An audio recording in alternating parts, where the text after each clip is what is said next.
শীতকালীন কষ্ট লাঘবের উদ্দেশ্যে যুক্তরাজ্যের কর্ম ও পেনশন বিভাগ ঠান্ডা আবহাওয়ার জন্য বিশেষ ভাতা চালু করেছে।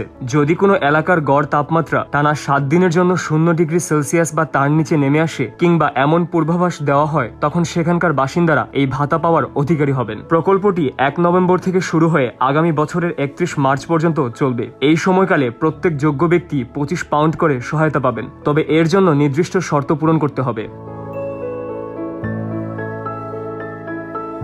এদিকে টানা 2 দিনের জন্য তুষার ও বরফের হলুদ সতর্কতা জারি করেছে যুক্তরাজ্যের আবহাওয়া অফিস। দেশটির উত্তর ইংল্যান্ড ও উত্তর ওয়েলসের কিছু অংশে তুষারপাত, শিলাবৃষ্টি এবং বরফ জমার পূর্বাভাস রয়েছে।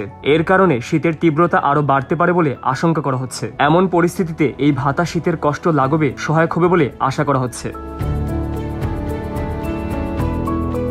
কারা পাবেন এই ভাতা? যেসব ব্যক্তিরা ইনকাম সংক্রান্ত কর্মসংস্থান ও পাসপোর্ট অ্যালাউন্স পান, তারাই এই ভাতা পাবেন। পাশাপাশি গুরুতর প্রতিবন্ধিতা, ইউনিভার্সাল ক্রেডিট, স্বাস্থ্য সমস্যার জন্য কাজ করার অক্ষমতা ব্যক্তিরা বা 5 বছরের কম বয়সী শিশুরা এই তালিকায় রয়েছেন।